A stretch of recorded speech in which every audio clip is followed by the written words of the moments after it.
If we have a quorum, welcome everyone to the March 17th, 2022 meeting of the Council on Developmental Services.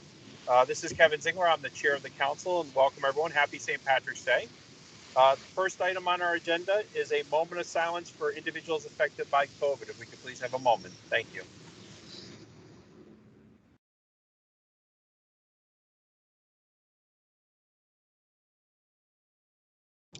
Thank you.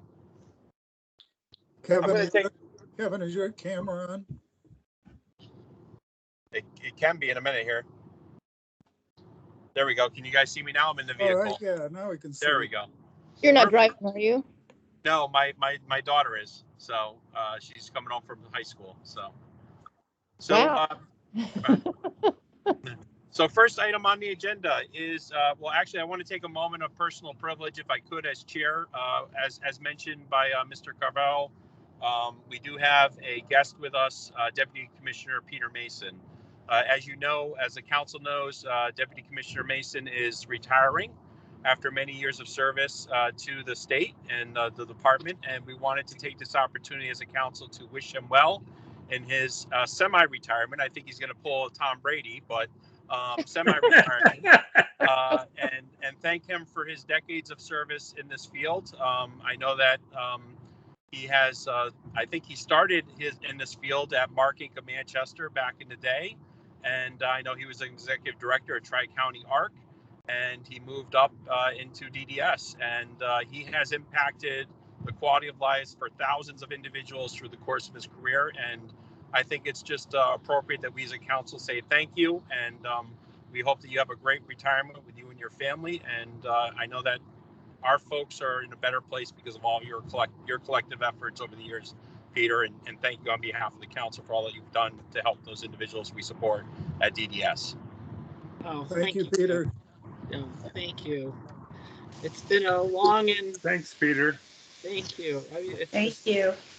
Thank you.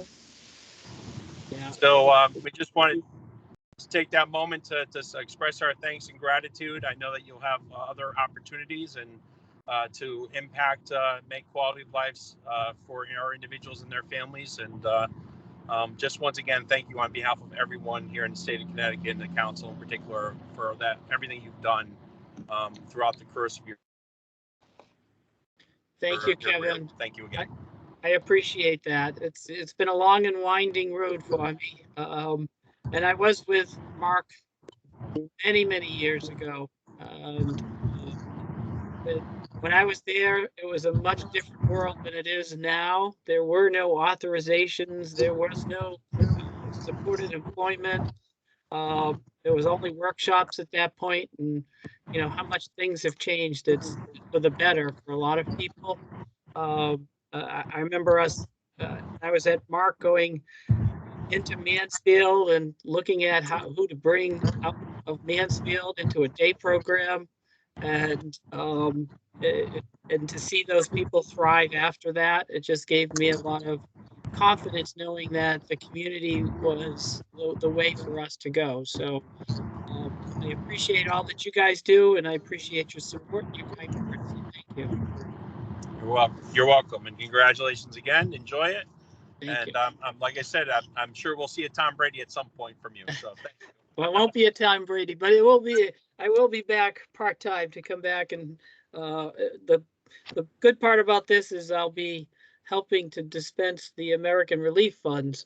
So I'll be able to give out money this time instead of telling people they can't have it. So this is good. It's the yin to the yang, Peter. It is a career of tightening the belt for DDS, and now you're just gonna let her rip. That's right. It's like I can give it away. Well, thank you again, and thank you for joining us. And I apologize we didn't include you on the agenda, but we did want to make sure that we acknowledge your service, and Godspeed, and here's to health and wellness into your retirement. Thank you. Thank you. Thank you. Thank you, everybody. Next item on our agenda is the opportunity for public participation. Would any members of the public wish to address the council at this time? And just as a reminder, under Public Act Section 21-2, this is being recorded, and also when you're speaking, please, when you address the council, please state your name, even council members, for the record, for purposes of record keeping. Thank you. Any member of the public wish to speak? I see Donna, I see you raised your hand. Please address the council. Hi, everyone. So I've been coming the past couple months, and this is my third time.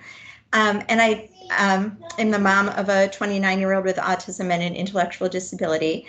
I just have a question, and I'm not sure this is the right place, but I'm hoping that many of you will be able to tell me where to go with this. So because of all the issues going on, we're private hiring. And so when I called today to find out about the application process, because it's been forever since I've had to hire somebody, I was kind of a little bit thrown off that we still have to do those paper applications, which is like this huge book of papers that people have to fill out. And when I hand it to a young person, they just look at me like I have 14 heads. And I'm just wondering if there's like a legal reason why we don't have an online version as well. And if it's not a legal version and there's some other reason why, is there a way to get one online? So that is my question. And if this isn't the appropriate place, just somebody stick a note in there and tell me where to call, please. Thank you. Great, thank you for your comments. And I don't know, Commissioner, if you want to address it now or if you want to get back to the council and we can relay that message, whatever is appropriate at this time. I don't know is the answer, but I'm happy to try and figure it out. And then later in my report, there is some modernization effort for that we're going to talk about regarding self-direction. There's also currently an RFP out, which may be closed, I'm not sure, regarding the fiscal intermediaries and their role in hiring. So I think improvements and advancements are coming, but I don't know where they're at. But if you leave your email address in the chat, if you have chat access to do that, I'll connect you to Krista, who runs our Medicaid center, or Medicaid ops, the Medicaid portion of our ops center, and she can help me with a better, more articulate answer than that. Right. Okay, and if I can't figure out how to do that, I'll just pass it on to somebody I know who can pass it on to you.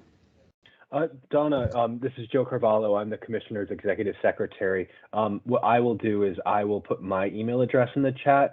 Hopefully you'll be able to see that. And if you aren't, I'll try my best to try to find your contact information. But if you have any contact information of somebody who's on the council, perhaps they can kindly forward it to me. But you know, happy to help to whatever extent we can, and we'll figure out how to get a hold of one another. Thank you. Thank you. Great, thank you. Any other members of the public wish to address the council?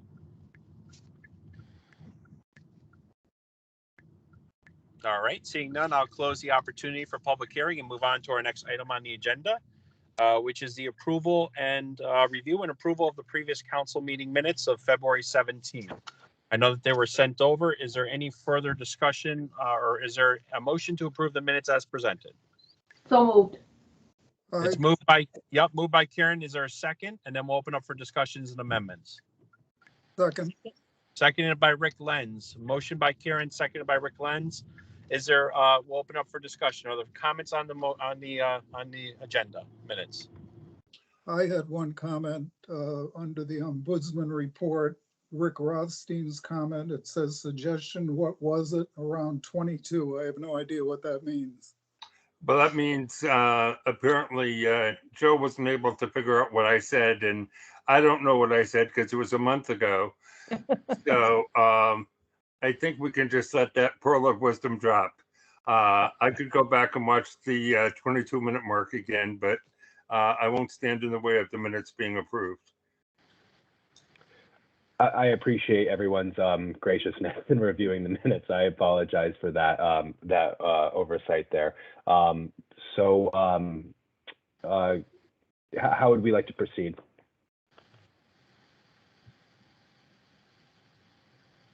We'll just vote on the minutes. Yeah, it's fine. Actually, I think I do remember what it is. Is I suggested that that our new ombudsman perhaps should consider meeting with providers. You know, she's meeting with various advocacy groups and she's meeting with the RACs, including with the REST RAC today. but she may also want to meet with representatives of providers, whether it's these CEOs or advocacy chairs or whatever. Okay, so I have, can you consider meeting with providers as well as other stakeholders you've been meeting? Rick, is that okay with you? That is great. Thanks, Joe. No, thank you. Are there any other further discussion on the minutes as presented? All right, hearing none, I'll call can we call that as a friendly amendment? This is Kevin Zingler, Chair of the Council. Can we use that as a friendly amendment to amend the minutes as discussed? Yes. All right. Rick, is that okay with you as a second motion? That's fine. All right. All right. So can we have a motion to approve the minutes as amended, as discussed? All in favor, signify by saying aye. Aye. Anyone opposed? Chair votes aye and it passes unanimously. Thank you, everyone. Moving on to the next item on our agenda, we have an introduction of Cheryl Ellis, Director of Diversity, Equity, Inclusion. I'll turn it over to the Commissioner for remarks, and then we'll be introduced to Cheryl. Welcome. Thank you, Kevin, for the opportunity. I am pleased to introduce you to Dr. Cheryl Ellis. She can explain a little bit more of her background, but I'm going to explain how she got here. Pre-pandemic, we had some incidents at DDS, and there were some incidents during the course of the pandemic and before the pandemic that gave us pause, and both internally and externally, both in our staffing and in our service delivery system. And so I set about working with a group of staff and getting some input, and I realized the body of work around diversity, equity, and inclusion was far greater than could be part of my job to administer for the agency. And as we looked around the state, we saw there were other agencies that with various titles to that position over the history of those positions had an office specifically for that. And with the support of the administration, they let me go about that search. It took us a little while, a little longer than I wanted. Pandemic slowed it down, and finding the right candidate that would be a great match for us also slowed us down. But lo and behold, I got introduced through the interview process to Dr. Cheryl Ellis, and she brings to us a variety of experiences and talents, and has dug in right off the bat to share her gifts with us and to help us grow in our maturity with regards to the values, the principles, and understanding of diversity, equity, inclusion. And I've asked her to approach her job with two lenses, one with regards to how we get along as employees, how we work together, how we share together, how we communicate, how we understand one another, but also in time to take a look at our service delivery system and to look for opportunities to increase equity and justice within service delivery. And so the department really hasn't tackled that directly, at least not to my knowledge in the 10 years I've been with the department. And so she's got a lot of work ahead of her. But as I said, she dug right in. So we're very excited to have her, and I'm very excited to introduce to you Dr. Cheryl Ellis. Good evening, and thank you everyone for having me.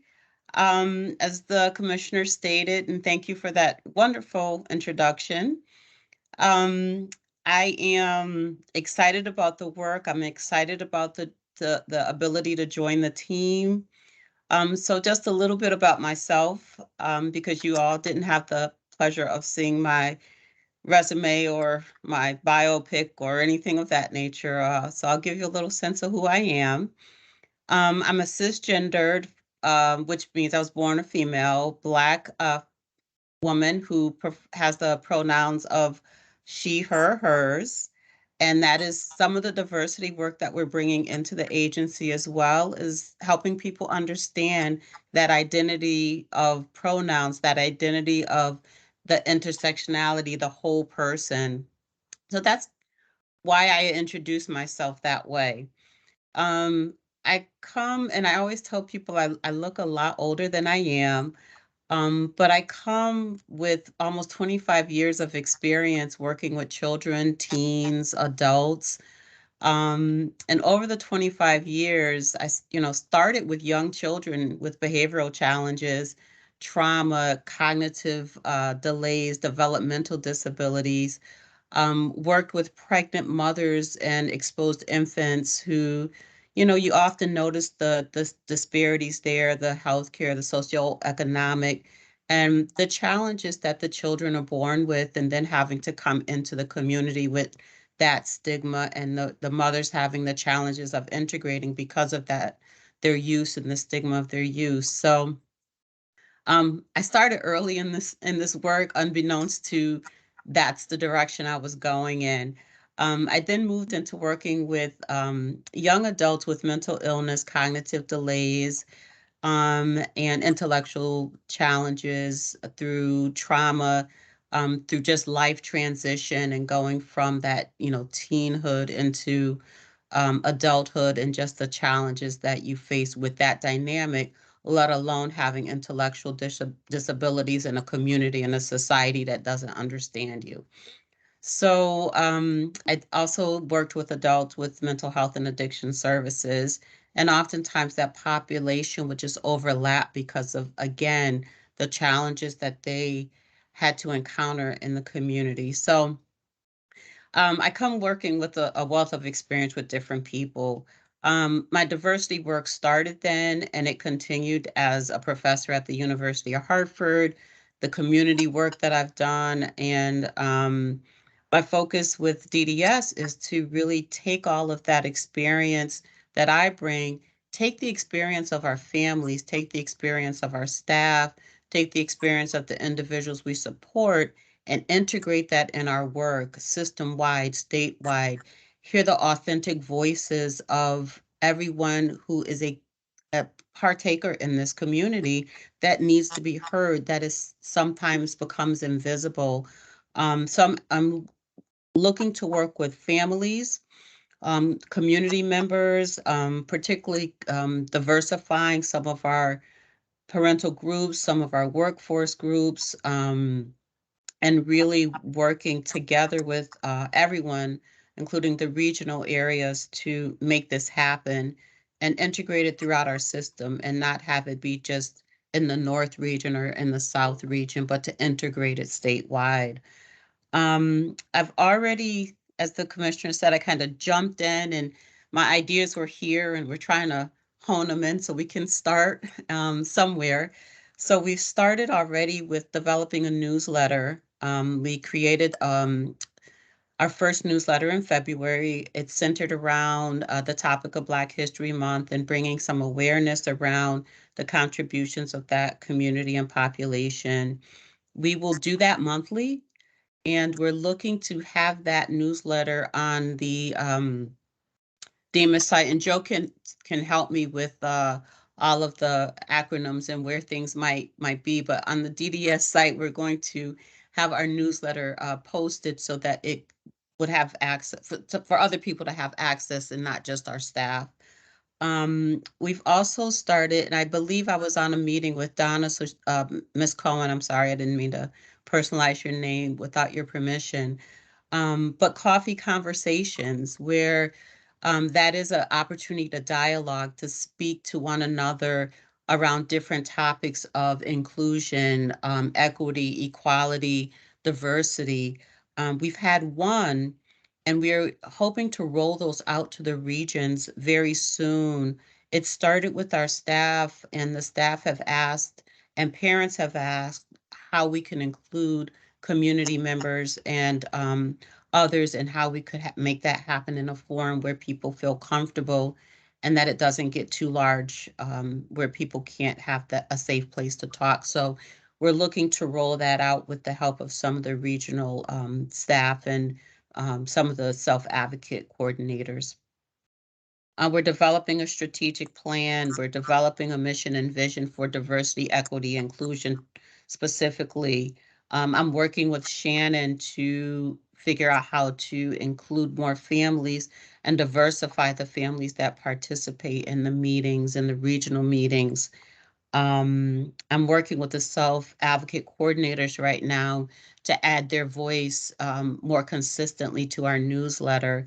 And one particular project that I am working on with one of the self-advocate coordinators is providing support and solidarity and bringing awareness to things that are happening in the Ukraine. because that was something that was important to her. And I felt the diversity committee would be the perfect place to have that kind of education awareness go out to our staff. So those are the types of things that the department is looking to do and the direction we're hoping to move in, and having this not be a separate body, but integrated in all of our work and care in our system. So again, thank you for having me. Thank you for joining us, and we look forward to working in partnership with you and your department and the entire agency in terms of how we can make people more inclusive and feel welcomed here within the organization. So this is great work, and it's important work, and I commend you on taking this charge within the organization. Any questions or comments from council members?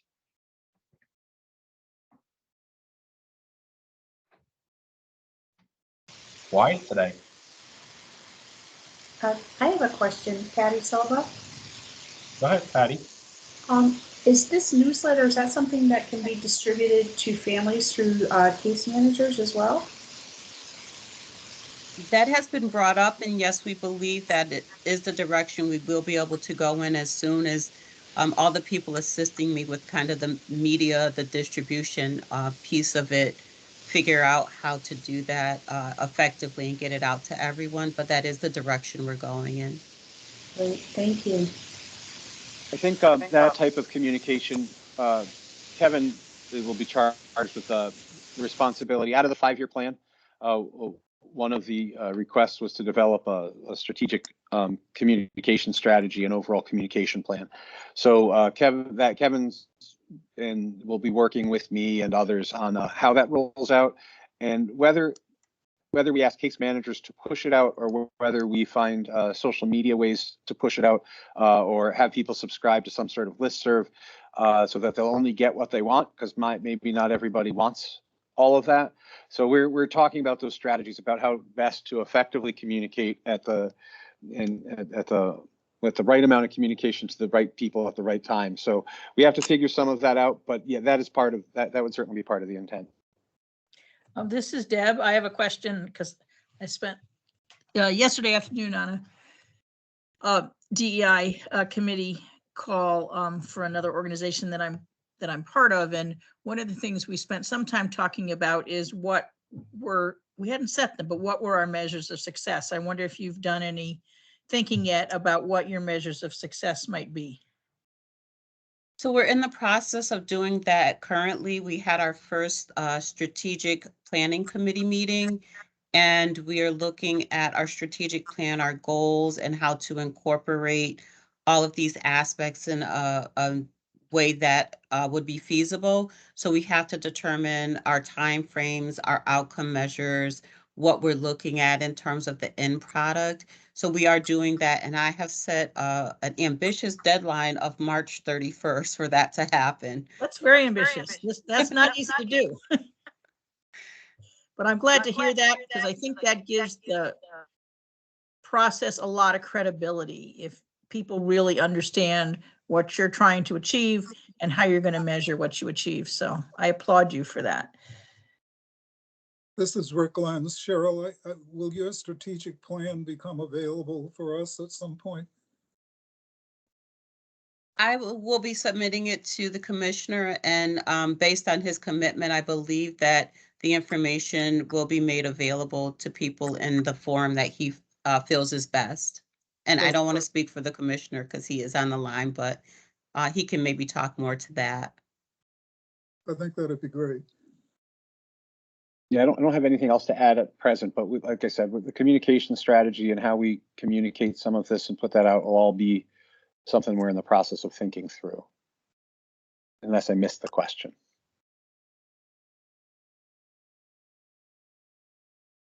Perfect. I see, Adrian, you have Rick Lenz. Does that answer your question? I think so, yeah. Okay. This is Kevin Ziegler. I'm the council chair. Adrian, I see you have your hand up. Thank you. Adrian Benjamin here. I don't know if I missed it when you were talking, but are we talking about a newsletter that's physically going to go in the mail to people or just online? Currently, it is online, and Kevin Bronson and the commissioner are developing a plan on how that will be communicated out to other parties and how that will be distributed out. I hope It's that very, go ahead, Logan. I really think we have to get things in the mail to people. DDS used to do that. I know it's expensive, but there are families that don't have a lot of easy internet access, especially the kind of families we're hoping to reach out to. Families maybe that, and I think it needs to be bilingual, not to add more work to you, but someone in the department should be able to do that. Because there's people that just are not, they're pretty disenfranchised and disconnected in the first place. And I see that at the agency my daughter is involved with. They send everything out by email, and the same families are always involved in everything. We know there's families that don't access their email that easily, and it's a modern world, but it's not modern for everybody, and obviously you understand that. So I think it's really worth considering somehow physically getting something in the mail to all the families, whether their kids live in group homes or not, so they can be informed and know what's what. I mean, it's amazing how many people I've talked to that had no idea there was the Seeds of Change presentation that the commissioner did last year. It's several different people, just unless they're really sort of into it, they don't get it. They don't follow it the way we do. So we have to make the effort. I'll stop nagging. Thank you.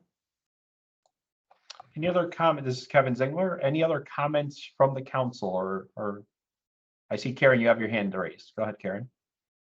Or was that yes, thank you. Karen Okay. Levesque on the council. I do have a suggestion maybe for down the road, especially if you're going to have forums, and since some communication is less expensive than others, if you're looking to mail things, perhaps a postcard, just giving a brief overview of what may be available and sharing some information, and that you can have more information at a forum, or if you have access, you can look online. It's just one more way to communicate, but not as expensive as maybe a letter.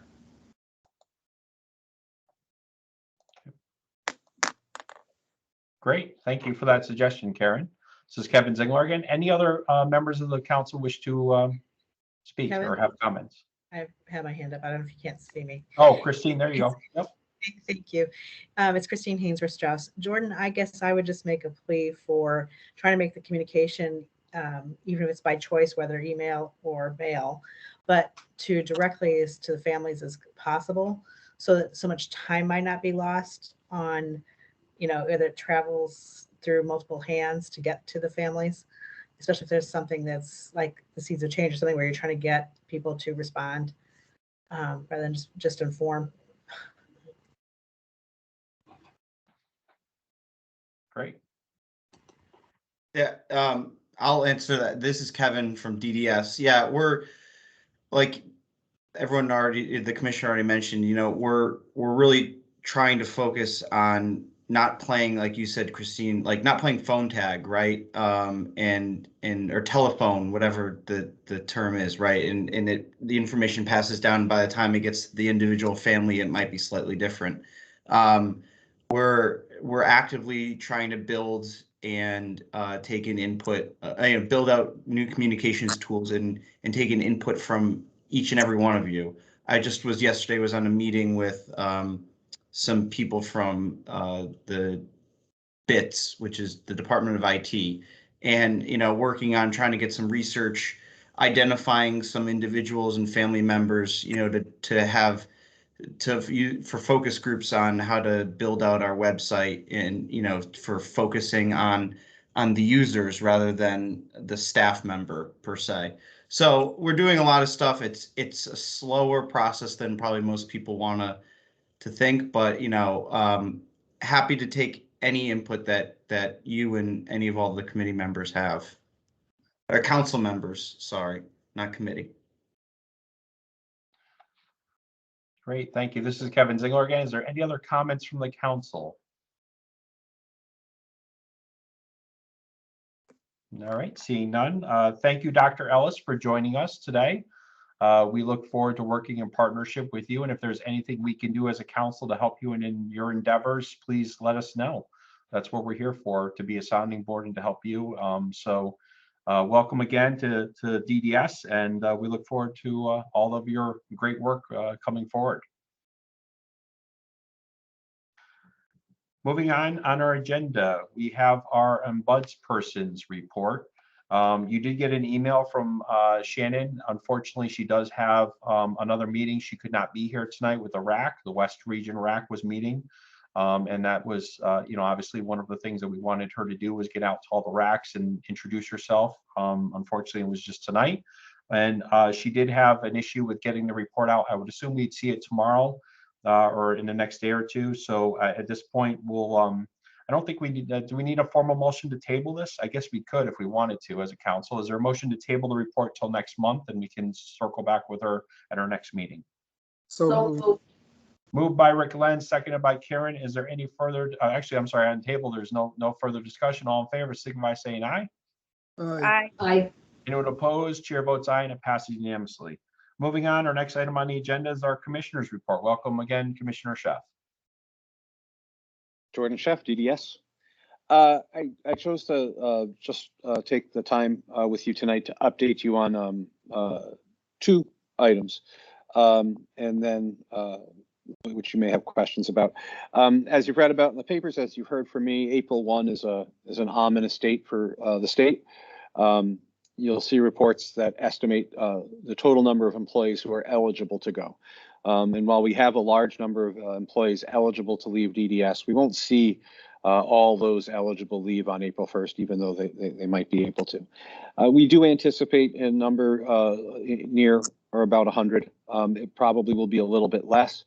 But we'll see an increase in May and June for those retirements. There are some key retirements in there I think the council needs to know about, and some coverage plans that we have put in place so that you're aware of those changes where I have appointing authority.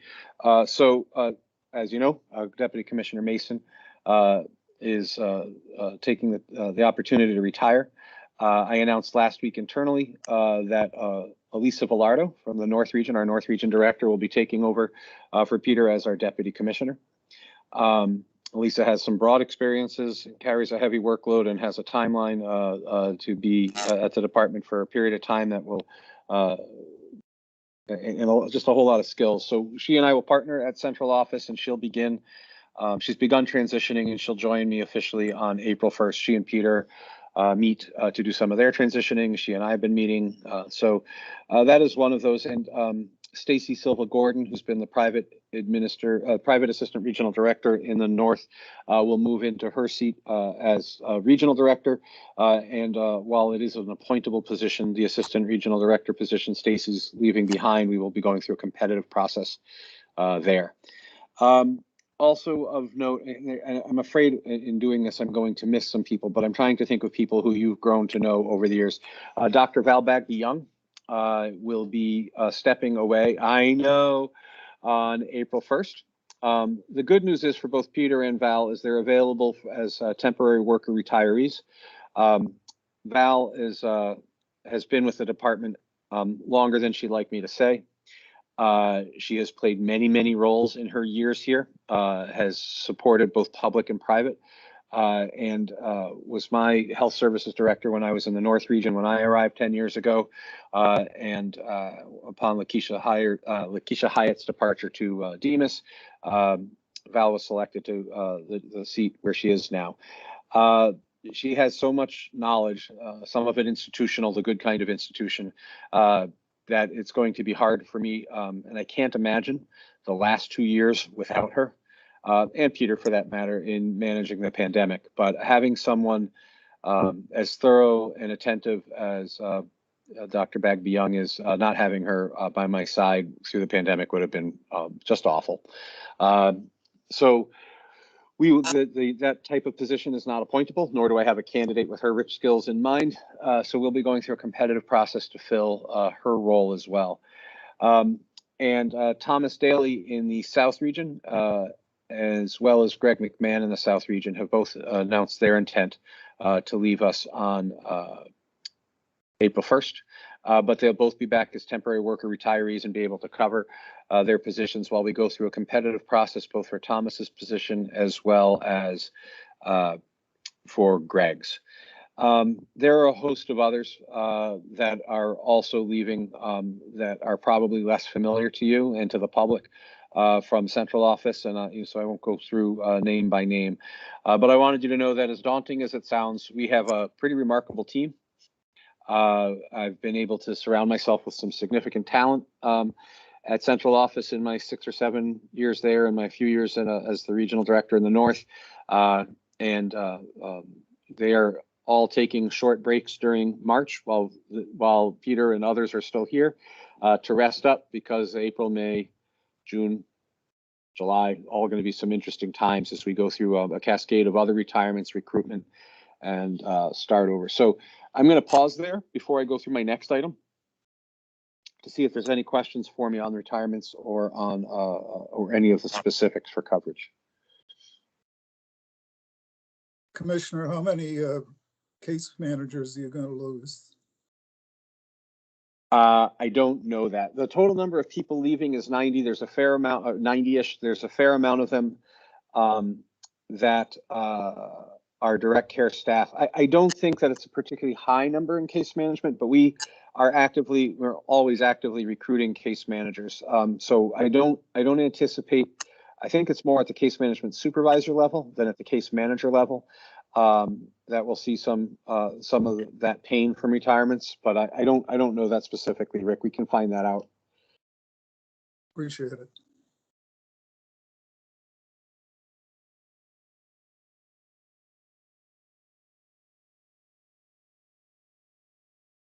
Karen? Maybe was it Rick Rothstein or Rick Lenz who asked that question? Rick Lenz. Thank you. Karen Levac. Yes, thank you, Commissioner. Is there any plan for what the timeline is to replace South Regional Director and Greg McMahon also? So the temporary worker retiree positions allow for 120 days of service. So my goal is to get those positions filled and recruited within 120 business days. I hope it will be faster, but one of the nice things that happened under this administration through cooperation at both DAS and OPM is that we can get positions authorized for refill prior to the incumbent leaving. So usually you have to wait till the person's previously you had to wait till the position was actually separated. The person was actually separated from service, and then you could begin the refill process. So I think that we are ahead of the game in terms of getting what we call justifications for the position and things like that. I don't think it will be posted until April 1, but I think that it'll be ready to go pretty quick. And then it will depend on the candidate pool. We have weighted out some interesting candidate pools in a variety of positions, where the initial pool that came to us, rather than just pick from who was there, we decided to go back and re-recruit the position. Those are both really, having worked in one of them and supervised closely our IFS director in the North, those are really, really critical roles. And so we will post them and recruit and see who we get. And I would hope within 90 calendar days, we might be ready to fill that position. My guess is it may take a little longer. Thank you. Rick Rothstein. Yes, Commissioner, 2 questions. One is, I am very familiar with Thomas Daly, but I don't know who Greg McMahon's role, what his role was. So if you could just brief on that. So Greg McMahon, who has a long history in the system, I believe he was at the New London ARC as an exec prior to coming to work for the state. He has been our in-home family support assistant regional director, IFS assistant regional director in the South region, for a while, maybe my whole 10 years here. I'm not sure. But he has a lot of experience and he's been involved in a lot of things. So the types of things under the IFS director include respite centers, a lot of the grant programs, people who don't have a residential service who are seeking day programs, their case management teams, and a variety of people getting in-home supports. So a variety of things. He also has supervised and was integral in the development of our enhanced family support services, which was our sort of initial step at mobile crisis sort of work. So he's done a lot. He also is a longtime volunteer in Special Olympics and other things. So all around good guy. For those of you who don't know him, he's an all around good guy, and plays a pivotal role in the South region. So the other question is not related to DDS personnel, but I know you had an outstanding relationship with the OPM director, and she has moved on. And are you expecting to see any change in the attitude of OPM towards our departments because of that? I don't expect any change. Jeff Beckham's another good guy. I don't know him well, but the secretary has been. Secretary McCaw had been wonderful to work with. Paul Potamiamos was named as the deputy secretary underneath him, and he's was in a different position at OPM, but we have known him for many years. I've worked closely with him on a number of really difficult budgets at the end of the Malloy administration. So we're well known there. The undersecretary for Health and Human Services is a gentleman named Claudio, and I'm going to mess up his last name, so I'm not going to say it, but I'll get it for you. And Claudio has been on and working, and he was really helpful during the strike stuff coming up on a year ago. He was my conduit to Secretary McCaw during the middle of session and all of that going on. So there, Judy Dowd is still there. We have a number of strong relationships there, and I don't expect any change from the governor or the secretary. Okay, thank you.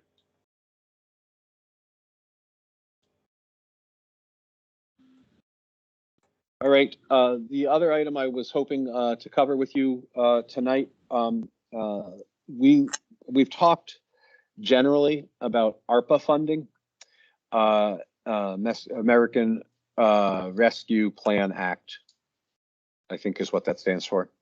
And we had submitted for a lot of funding through that. And I think we've talked loosely about it. But I wanted to walk through it with you today because all of our ARPA funding, including items in Appendix K, were approved today at the federal level. So we're ecstatic because we didn't know if and when and how much of that plan would be approved. So I'm going to attempt. I'm trying to be brave here. I'm going to attempt screen sharing. If I suddenly disappear, you'll know that my former familiarity with technology is no longer a strength. But I'm going to try. Give me a second.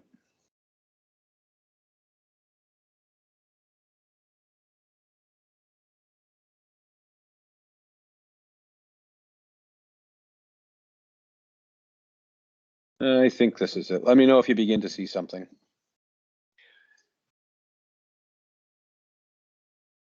Can everyone see that? Yes. Yes. Terrific. So the total package to the state on the ARPA funding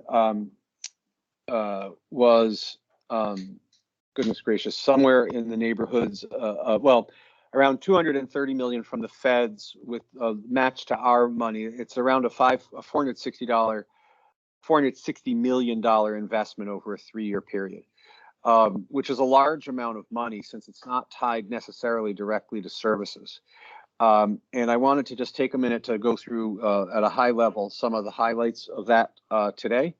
So you'd have an idea what it is we're spending. And now I've lost my own screen, so hold on a second. Here we go. Can you see? Can you see the DDS HCBS ARPA spending plan? Am I on the right page? Yes, I believe so. Yep. Okay. Is it scrolling, Joe? Yes, it is. Okay, good. So I'm going to go through these. We can see columns A, B, C, D, and E. So we can see everything I think you intend us to see. Thank you, Joe. You're the best. So the first item there is 57 million to fund temporary workforce and provider stabilization payments. And I'm going to read it to you so we're all on the same page. But the intent of this nearly $60 million is to assist DDS qualified providers impacted by the pandemic, as well as assist with recruitment and retention of provider staff. And that's part of our Appendix K, which is a section of the waiver that is authorized only for use in declared emergencies. That's a significant amount of money. We'll be working with providers to determine exactly how we'll use that. But in general, there should be a fair amount of flexibility. We have talked about whether that might be with regards to sign-on bonuses, temporary rate increases, retention bonuses, enhanced recruitment opportunities, as opposed to some of the more inexpensive traditional ways providers have had to go about doing recruitment. So we're excited about being able to put that money into the provider network there. Expanding integration and use of assistive technology, $13 million over the 3 years. We learned a lot through the pandemic that there's some people who may not have loved the idea of technology in their lives, began to use it and find value in it. So we are spending some time now trying to enhance that. We also increased our waiver caps on technology. So we had a $15,000 waiver cap, and we have increased that cap, the most we can spend on any one person, to $30,000. And in addition, into one of the things that Adrian mentioned earlier around communication, it will also allow for funding of broadband internet connectivity. So some of the people we support, internet access isn't necessarily available, but there's a lot of things that might have been helpful were it available during the pandemic and might be helpful now. Previously, we had not been able to spend money helping individuals connect to the internet, and now this money would allow us to do that. Enhanced self-direction. So this comes in part to what our guest had mentioned earlier. This money, so around almost $4 million, would be to create and implement an employment network. This initiative will facilitate enrollment for direct care employees seeking employment for Medicaid members seeking. So we currently are under contract with Rewarding Work. We plan with our partners at DSS to put together some money and increase opportunities for others to be in that space. That may include Rewarding Work or other vendors, or something that we would develop ourselves. But one of the things that those of you who self-direct know is recruitment and retention and finding a pool of employees is difficult. This money would go to bolster our efforts around helping and facilitating that. And then also an additional $3 million aimed to expand the range of supports available through the fiscal intermediaries. So that's a fair amount of money to invest in one of our smaller programs, but one of our more valuable programs. And again, these are one of the nice parts about this is we had to be in a rush to get this submitted, which meant there wasn't necessarily the type of conversations we would have had with as many providers or families as we might have liked in designing some of these. But because we have 3 years to spend it, there's some time now and that's the work that Peter will be doing, is overseeing a handful of staff who will work to help us articulate more clearly how to spend this money, where to spend this money, and how to get it out the door so that we can improve our services. Those of you familiar with the IDASH program and what FAVAR, I think Steve Morris from FAVAR came to talk to us a little bit about the supportive housing model. He stood up there. We now have more than a handful of those, either coming online or online. This is an additional $10 million to continue to build up capacity in our supportive housing models, and it'll enhance staffing supports and provide training in either transitional housing program or within the supportive housing setting to provide supports to individuals who may require additional assistance. System transformation. So we have in the first line here an incentive payment program to encourage providers to consolidate current vacancies in congregate settings and redistribute savings to individuals on the state residential wait list. So you've heard me say this, and it's not always popular when I do, But this would be money that would go without strings to providers who successfully worked with the people that they support currently to identify less costly service models that might be appropriate for them, and where they can save money on that service delivery by helping someone live more independently, either through technology, supportive housing, or some other way, and create capacity in their in their older systems, CRSs and CLAs, so that someone could come off the wait list. We would provide them an incentive payment. We've talked about it for years, but there's really been nothing in it to providers to, and as a provider, I get that. If you were supporting somebody in a group home at $100,000 and you agreed to move them to an apartment where the supports only cost $40,000, you reduced your revenues by $60,000. Not that providers wouldn't do that if it was in the best interest of the individual, but in terms of motivating teams and providers to look at it, this puts some money where our mouth is, and allows us to try and sort of ignite some of that, what we think will be transformation. The second part of that focuses on stability of newly designed systems. So as we look at some of these things, there are families and individuals who are tepid about dipping their toe into different settings. This $25 million would allow us to essentially hold opportunities, or in other ways, make sure that providers are kept whole while somebody tries something new that they might not have if they thought their opportunity would have been eliminated. So you're living in a group home now, you'd like to try living in one of these supportive housing programs, but if it doesn't work out, what happens next?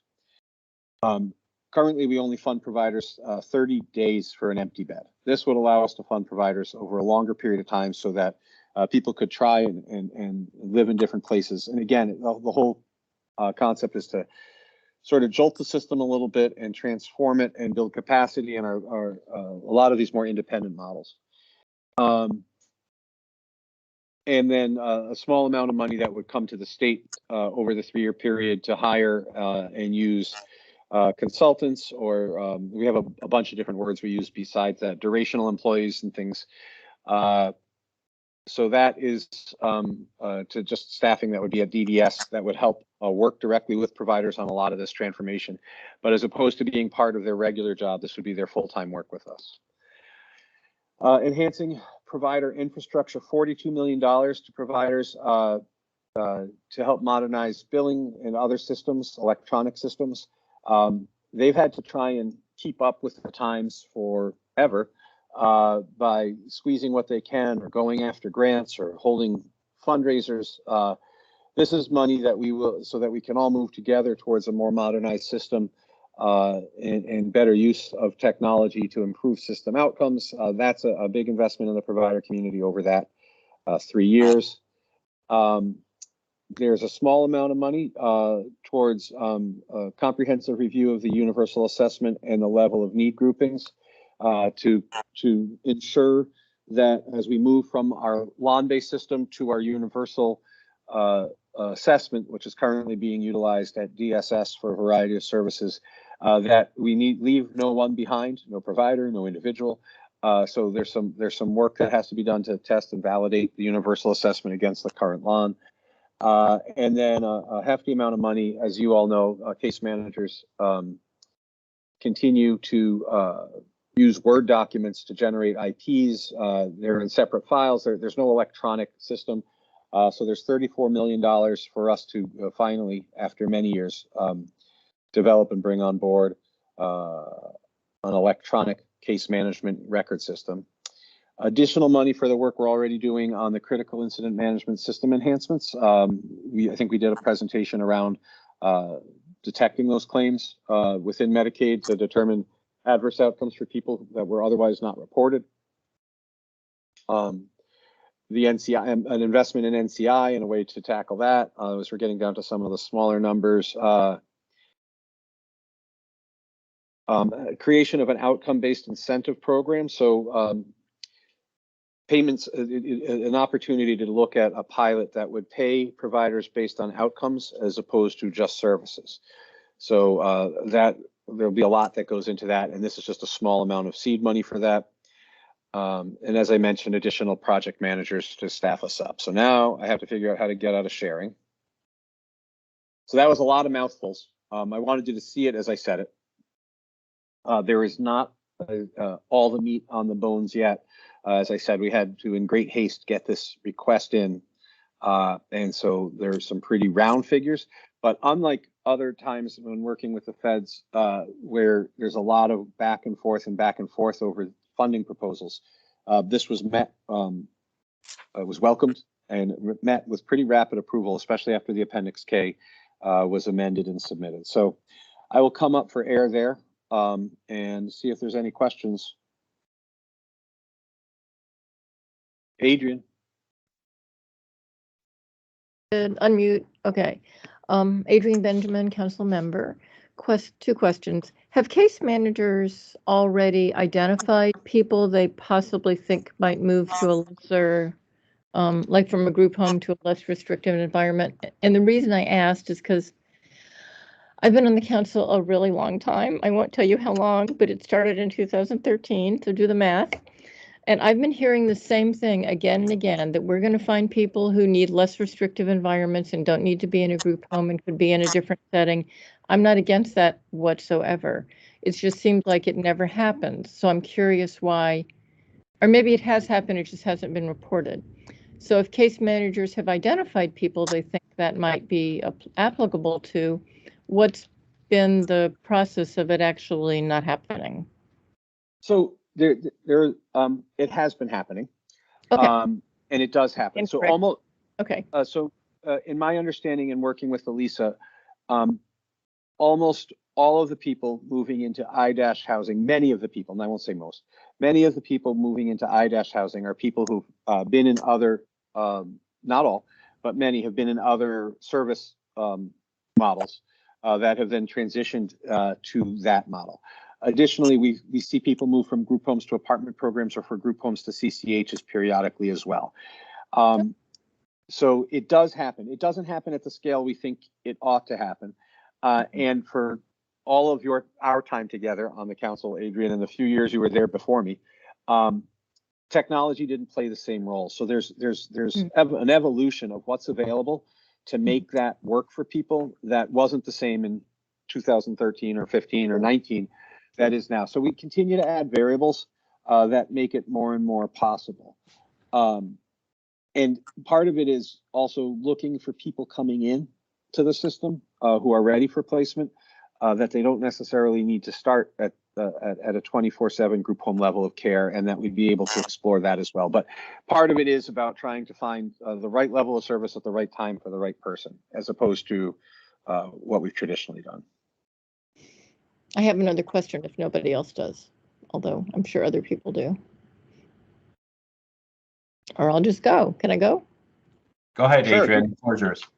So the universal lawn issue, I would really like to see people who have been in the system and have gone through the lawn process to be part of the team that discusses the universal lawn, that helps give feedback and input into it, because I know when I went through the Allied universal process, it was very, very different from our lawn process. And I think our lawn process is far superior. I know it's lengthy and a lot of work, but the Allied program for their version of the universal assessment, if that's what we're thinking of, I think that's going to really not help our family members. So I just think some of us, it doesn't have to be us as in everyone in this room, but experienced parents who've gone through the lawn process, I think really should be a part of this discussion about what the universal lawn is going to be. I will volunteer you to Krista. Okay. Hooray. Thank you. I do believe, so I think the first step is the $600,000 in there is actually just a statistical analysis, that they're going to vet one tool against the other to make sure that when you put the same variables in, you get the same ranges out. So I think we may have used UConn or UMass, and when we built the lawn, we used a university like that to make sure that we were getting, and I wish Julia from our business intelligence unit was here, reliability and validity, and there's a whole bunch of statistic words that I'm not good at. That's it. That was my husband's job for 35 years. Well, reliability and validity. And you, Yeah, and so yes, so I think that and consistency and I think that there's a measure around how the person administering the test. Is there any reliability issues if two different people administer the same test to the same person and get a different outcome? So there's another thing in there that I'm not familiar with. I think that's what the 600,000 is for. And then there's going to be training and opportunities to move to other things. But I will I'll mention that Krista's going to lead that effort. And Peter will be overseeing all this ARPA spending. So I will mention to both Krista and Peter,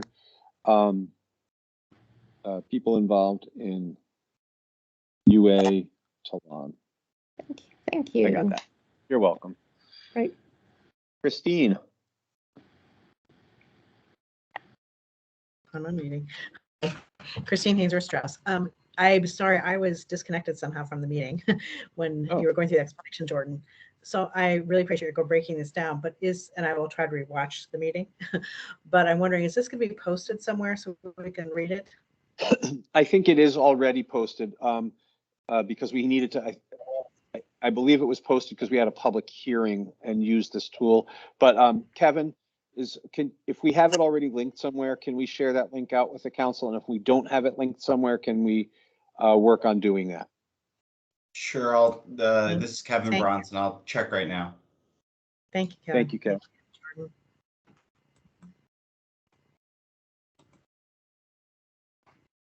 Jordan Chef, DDS, are there other questions for me? Hearing none. Kevin, the floor is yours. All right, thank you, Commissioner, and thank you for all of your efforts, and also on behalf of the council, I think we should commend. I know you have a whole host of team that has worked on it, but I know that Krista and Nick Gerard have been instrumental, along with Peter Mason and some other folks at your central office, in getting this ARPA funding.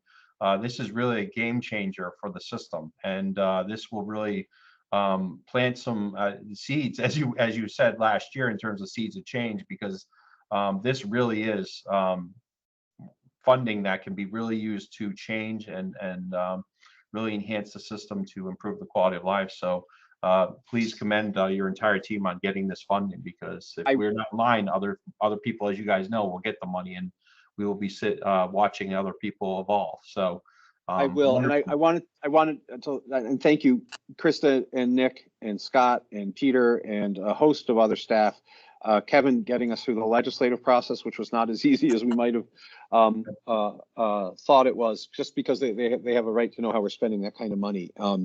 We were trying to do it in great haste because there's an advantage to the state to get portions of it out the door by the 31st of March, because we get additional revenue if we do.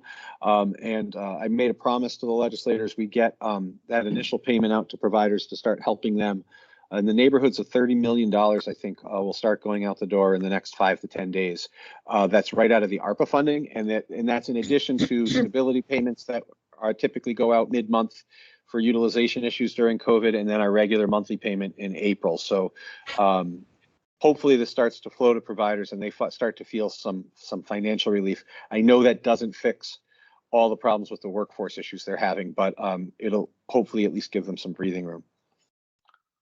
Yes, this is Kevin Zingler, Chair of the Council, and I wholeheartedly agree and thank your entire team for that. I think the providers are, I know there was a lot of cheers this afternoon during the DDS leadership statewide meeting that all the providers attended. This really is a game changer, and we're happy to be a partner in that process in terms of moving forward. So great news all around. Congratulations to the entire DDS team, and thank you to everyone who had efforts in hand in this. Anything else for the Commissioner's report? I don't think we had any other questions. I think we can move on the agenda then to revise CBAC agreement. I think we just wanted to get an overview from the Commissioner and his staff, or someone from DDS regarding the CBAC agreement. I can do that. Perfect. I'll turn the floor over to the Commissioner. Thank you. Jordan Chef, DDS. I don't have the document in front of me, so you can't. I'm going to speak off the top of my head, and some of my numbers might be loosely wrong. But I think there's a number of things within the CBAC agreement that, as it's been made public, include some retro bonuses for time during COVID for a lot of staff, including our frontline staff who as you know, at the agency level as well, have done heroic work. But for, Peter supervised his last emergency management meeting today. It's 2 years, sometimes a cadence of daily, often weekly, just now getting to monthly after 2 years. The staff who attend and support those meetings. So part of it is this retro payment to state employees going back to the beginning of what would have been the contract July 1st. And then a 2.5% cost of living and adjustment this year and back to July 1st in each of the next 2 years, with what's considered a reopener on wages only in the 4th year. That package, while it's accepted across the table at the CBAC level, there are several steps for it. And I'm not sure where each of those steps is, but the first thing is each of the individual bargaining units. And I think in totality, there's somewhere in the neighborhood of 30 bargaining units within the state. Each of them needs to ratify and accept the terms of the agreement. And then the legislature has an opportunity to vet and determine whether they wish to support the collective bargaining agreement, if I understand that process correctly. So it was a lot of work by the Office of Labor Relations and the CBAC, the State Employee Collective Bargaining Group, headed, I think, by Dan Livingston. A lot of work, a lot of time, a lot of sweat. I imagine a lot of tears and a lot of frustration, a lot of anger to come to the place that they did. And so there's still a few more steps. Assuming that those are approved, that will come into play post, as soon as it's ratified, I believe, by the bargaining units and then vetted by and approved by the legislature. So that's where that CBAC is. I didn't know if there were specific questions on it. This is Kevin Zingler. Any questions from council members on the CBAC agreement?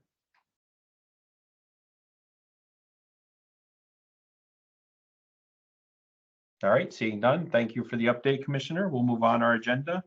Last item on our agenda, or actually there's another item after this, we talk about upcoming meetings, but a journal published in AIDD Journal. So there was an article. Is there further discussion on this or an overview of this?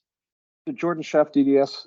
So I misspoke at the last meeting and said it was an AAIDD study. It's actually from the NASD's organization, which is my national trade organization. And it's the workforce stability work that they do that our providers help us with on an annual basis. The data that I referenced was from fiscal year 20 or 21. Joe received the document from Elisa, or a link to the document from Elisa, and I don't know if it was shared out prior to the meeting.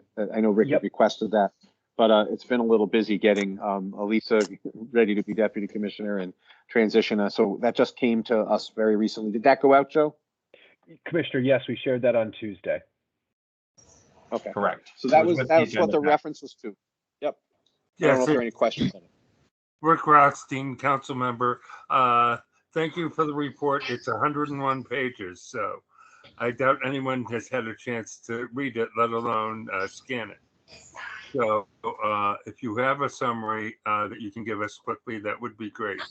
And then we can dive into it if we want at our own time.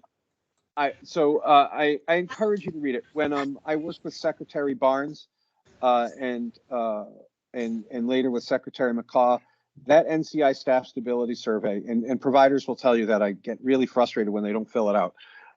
In fact, I was so frustrated one day, I said, we're going to make it a contract requirement, and then you're just not going to get paid if you don't do it. And then Peter talked me down off the ledge and said I couldn't make it a contract requirement. But it's really important. Really important for that to be done, because it showed the legislature several things and why they should commit funding and why where we stand. They want to know where we stand compared to Massachusetts, New York, Rhode Island, New Jersey. And that's the only real comprehensive data we could get at the time, was utilizing that to talk about things in addition to pay and benefits. It also talks about turnover and retention. So it's a pretty good employment report. The highlight that I shared last month was just, the social comparison model. Things are rough in our workforce here. Things are rough in the workforce everywhere.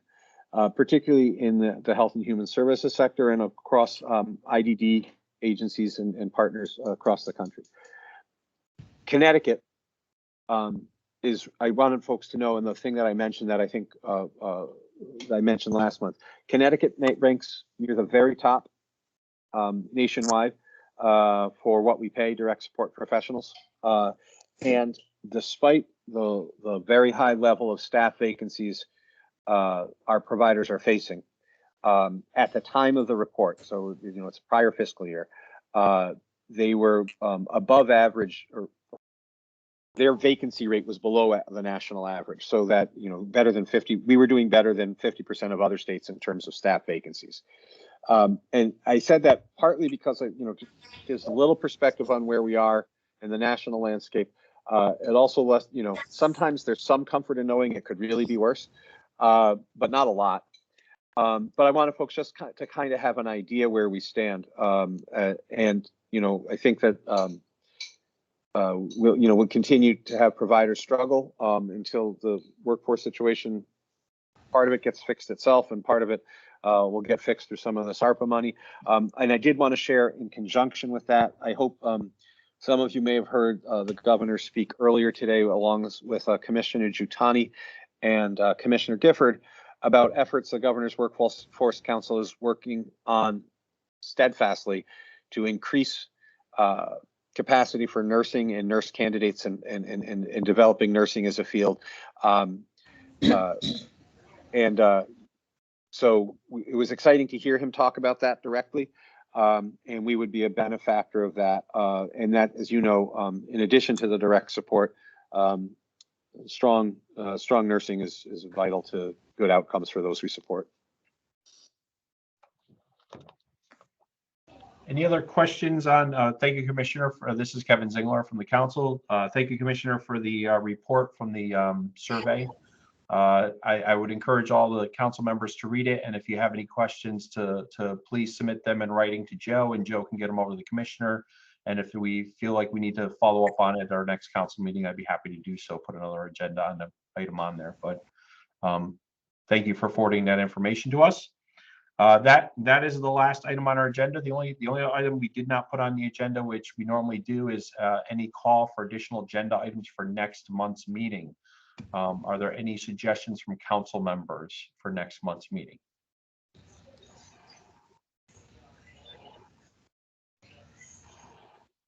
I see Patty. I saw you raise your hand, and then it went down. I saw Diane. Patty, do you want to take the floor? It's not really a suggestion, Patty Silva, council member, sorry. Just on the agenda, the date for the next meeting needs to reflect, I think it's April 21st, right? I sent out a correction and it's been posted onto the website, but I appreciate you pointing that out, though. I think we got another email about it too. Thank you. I printed it out a couple days ago. Thank you. We're going back to the future. Where we're going, we don't need roads. All right, I see Diane has her hand raised. Diane, welcome. Hi, Diane DeMinon, council member. I just thought if there's a possibility of having any updates on appropriations and how the work sessions are going. I watched that hearing. I thought Commissioner did a wonderful job. Adrienne, you did a great job, and your dog too. And just how are the work sessions going, and how do you feel things are going? You did a short presentation, but there were a lot of questions from the legislators, and so just for the future, if you have any answers for that. Yeah, I'll just brief highlights right now. I will tell you that session went well. I have not seen everything that the legislature has put forward in terms of everything that might be different than the governor's budget. As you know, my testimony was supporting the governor's budget, and the legislature certainly has the opportunity to do what they do and come up with their own. I haven't heard anything that would be adverse to our community. I think there is broad support in both chambers, both parties, and in all branches for the work that we do. It feels very different to me than it did when I came to DDS 10 years ago. And I think a number of you have a hand in doing the education and the handshaking and the testifying that has helped. Not that Not that I've ever heard any of them be dismissive of what we do, but we're also in a different time financially, and I think Governor Lamont and Secretary McCaw had a lot to do with that. So I haven't heard anything negative. We are the one area in any of that has come up legislatively that we are working through is around, if you've watched any of the testimony around our technical bill on probate, or Senate Bill 164 on probate authority, and our testimony cautioning against it. We're working with our partners at the legislature, as well as folks within probate, to come to some agreeable language that will, I think, be agreeable to all involved by the time we're done. So that's what I have on legislation and approps, and we'll wait to see how that bears out. Great. I see this is Kevin Zingler again. I see Diane. I'm sorry, you just went. Adrian's hand up. Hi. Yeah, I don't know how to bring this up except to talk personally, and I don't want to talk personally, but the investigation process when there is an abuse or neglect situation at a group home is horrible. I don't want to talk about what my personal daughter's experience is. She's fine. Okay. She was not fine for a period of time, and the process is not transparent. It took 8 months instead of 3 months, and it still, to me, is not even close to adequate, incredibly unprofessional, would make your hair stand on end. So I would like us to be able to look into this. I don't really know how to. I mean, I can just tell you my story, but that's not the point. The point is all the stories we don't know about, where things happen to family members and the investigation process is woefully inadequate. So I don't really know how to put it on the agenda, but I think we as a council should really take a look at this situation and try to come up with a better recommendation. Thank you. Thank you, Adrian, for that suggestion. What I'll do is me and Karen and Joe and Kevin and the commissioner will talk about next steps in terms of maybe an agenda item. Maybe the first piece is I know that there's new liaisons at each of the regions. I know that they're changing the system a little bit for the better. So maybe that's the first step, is get an education on what changes they're making, and then we as a council can provide some feedback to that process. So I think that probably is the appropriate first step. I'll have a conversation with the commissioner and his team, and we'll figure out next steps of how to approach this subject, if that's okay with the council. Perfect. Okay, will do. Other questions? Rick, I see your hand up. Yes, I just wanted to support Adrian's suggestion. I was at the RAC meeting yesterday in the North, and I was introduced to the liaison in the North region, who seems to be a pretty sharp guy, but there do seem to be issues with the system that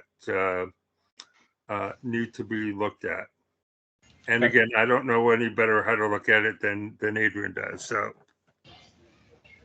Okay, thank you. I will bring that back, and we will talk about it as a leadership team for the council and figure out how we can best educate the council and figure out next steps. Other suggestions?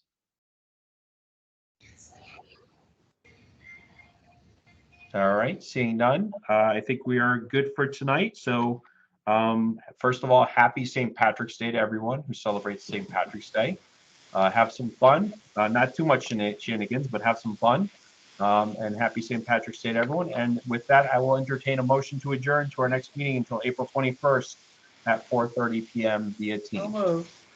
Is it who was moved by who? Patty. Patty, sorry, I didn't see it jump up. Is there a second? Second. Seconded by Rick Lenz. Is there any further? Well, actually, there's no discussion on motion to adjourn. All those in favor, signify by saying aye. Aye. Anyone opposed? Aye. Chair votes aye. We are adjourned until April 21st. Happy St. Patrick's Day, everyone. Thank you. Have a good night. Good night, everybody. Take care.